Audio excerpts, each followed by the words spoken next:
we're going to go to gold-backed treasuries, which will allow monetary stupidity to continue. However, the gold within the backing of the treasury will be kind of the alarm bell, if you will, to that monetary stupidity. And case in point, you get Van Eck funds, their emerging bond market team came out and wrote a report and said if the dollar loses reserve status, Triffin's dilemma, we could see gold going to $139,000. So when Judy says, we can sell a 50-year bond deliverable in gold or dollars with zero coupon at the end of the 50-year period, and in her book she said 5, 10, 20, 30, 50, but starting with the 50, that means zero upfront borrowing costs, number one, because there's no upfront, you just sell the bond, you get the money, you have to deliver the gold, no interest payments, but gold at the end of the maturity. If the dollar continues to lose value because the interest that is not transferable is piled into gold, pushing gold higher and the dollar lower. Precious metals expert Andy Shectman believes growing discussions around gold-backed financial instruments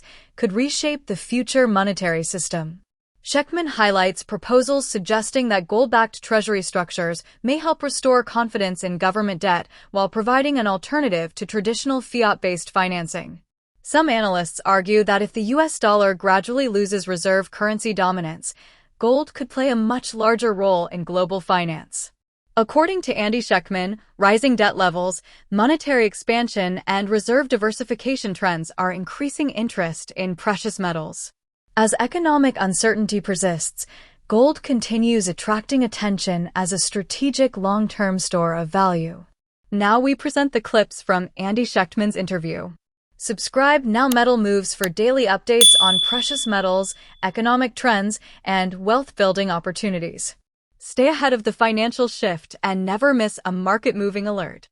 It starts to go higher and higher and higher and higher. And I think the way that they do it is organically. It's synthetic in nature, but organic in its movement, because it will be moved not by government edict, but by this synthetic appreciation of or accumulation of treasuries and the interest having nowhere to go but plugging it into there, which is self-serving for the government, for manufacturing, for tether. Everybody wins in this except, I guess, those who are shorting. The gold within the backing of the treasury will be kind of the alarm bell, if you will, to that monetary stupidity. And case in point, you get Van Eck funds, their emerging bond market team came out and wrote a report and said if the dollar loses reserve status, Triffin's dilemma, we could see gold going to $139,000. So when Judy says, we can sell a 50-year bond deliverable in gold or dollars with zero coupon at the end of the 50-year period, and in her book she said 5, 10, 20, 30, 50, but starting with the 50, that means zero upfront borrowing costs, number one, because there's no upfront, you just sell the bond, you get the money, you have to deliver the gold, no interest payments, but gold at the end of the maturity. If the dollar continues to lose value because the interest that is not transferable is piled into gold, pushing gold higher and the dollar lower, gold being the only neutral barometer, the only neutral reserve asset by which everything is measured, yeah, I think this can actually happen. But it allows the Fed to continue, it allows monetary policy to coexist with gold backing of the treasury market, not backing the dollar, because that's when you can't expand the money supply if there's not enough gold. However, you can still do that and sell bonds redeemable in gold. That is the whole purpose of having the redeemability in gold, because if the world believes that we will not find fiscal sanity or monetary restraint, then indeed they will choose, the gold instead of the dollars or any small interest attached to it. Well, 39 trillion in debt. Don't forget Medicare, Medicaid, Social Security, government, military pensions. We're at 200 trillion in debt, and we have already shown the world that if we don't agree with you, we'll sanction you and we'll kick you out of SWIFT, and we'll even maybe freeze and or confiscate, which is a form of default, on your U.S. Treasury. So no question about it. It is a combination of too much debt accumulation, the inability or massive reluctance to show any form of austerity. And you look at Doge, who comes in and cites 2 trillion in cuts, and they can only find a few hundred billion, which is not even a few days worth of trading or spending by the government. The world realizes that we are in a pickle. And I think this administration understands. And how do you get to a point where you can flip the script? My mentor, Richard Russell, said, Andy, the Fed has two choices. This is years ago. They can inflate or they can die.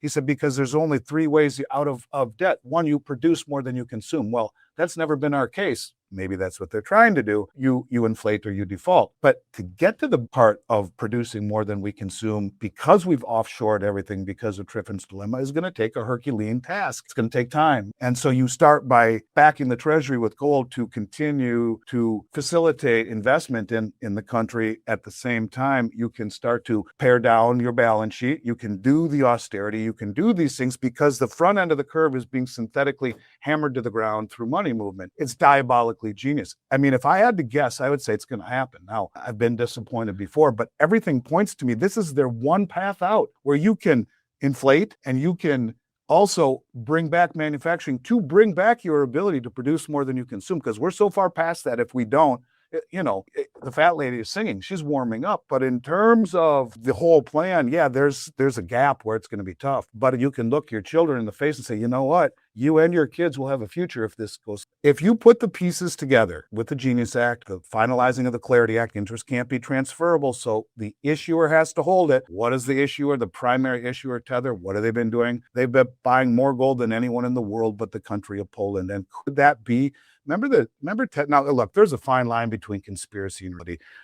And I'm not trying to be tinfoil hat, but you remember Tether was in big trouble by the Justice Department for a while. They were being investigated. Where'd that go? And now Bo Hines, Trump's former crypto czar, is CEO at USA Tether, which is Genius Act compliant. Could it be that this deal was done? You guys are going to take this interest, you're going to buy gold, you're going to sell it to the Treasury, so we don't have to go into the open market and do it and make it be too transparent. You're going to run proxy for us. We'll end up with the gold, you'll end up with the money. You're no longer under investigation. You'll sail off into the sunset in your mega yachts, but you're going to do this for the government. Could that be? That's what I think is going to happen. Now, again, I'll fall on the sword if I'm wrong, but if I were running this country, that's exactly the way that I would go, because if not, our future is becoming bleaker by the day. And I don't care what people say about AI and automation and increased efficiency at the K-shaped level, where the rich get richer and the poor get poor, because the rich find maximum efficiency. Those business owners that survive, they make a gazillion, and everyone else struggles to find a job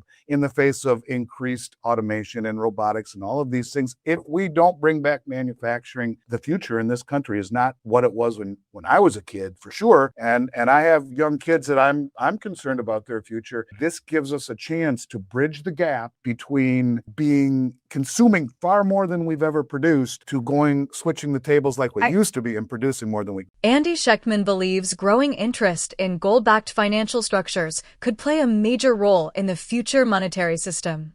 Schectman argues that rising debt levels, reserve diversification, and declining confidence in traditional sovereign assets are encouraging policymakers to explore new approaches involving gold.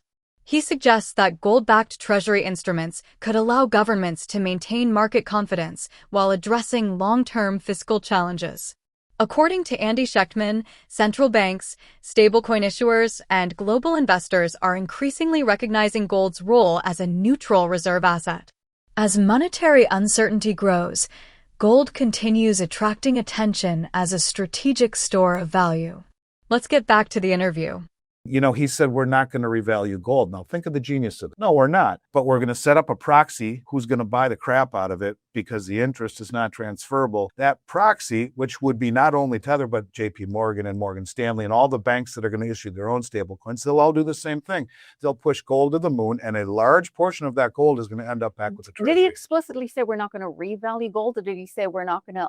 Well, at first he said we're going to monetize the asset. Right, and we're not going to revalue gold. gold. He said we're not going to revalue gold, which would in essence be monetizing it because it's still valued at 42.22. But what if you just marked it to market? That's not revaluing different. it. That's correct. And I think that's ultimately what they will do. And I don't know if that's going to happen right now or not. Maybe it shines too much light on things. But the minute they roll out would have to happen together. Yes, the minute they roll out the Treasury, they will market, and then allow, through the devaluing of the dollar, all of the interest going into gold, pushes gold higher, devalues the dollar, allows manufacturing to be sold to the world like everyone has done to us, and allows the debt to be paid off easier. And then at the same time, if they back the back end of the Treasury, allows for zero upfront borrowing costs to reinvigorate our infrastructure of manufacturing, to build it with no upfront costs. As gold goes higher, like Van Eck's fund says 139,000. If you sell a $20 million bond right now for 20 years, it's about 4,500 ounces of gold at current prices. But at 139,000, it's like 120 ounces of gold in 20 years. So everything works out,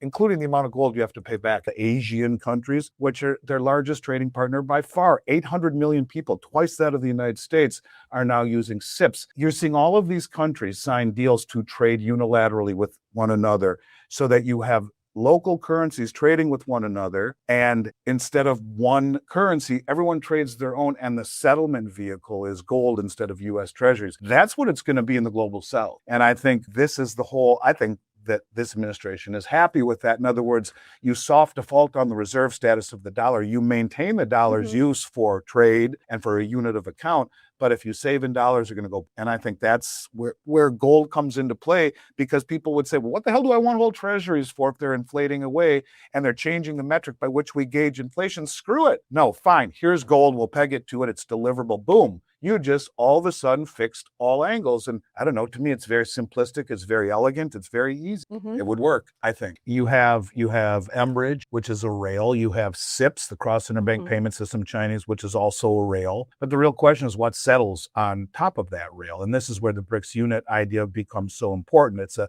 trade settlement currency designed around 60% BRICS plus currencies, 40% gold.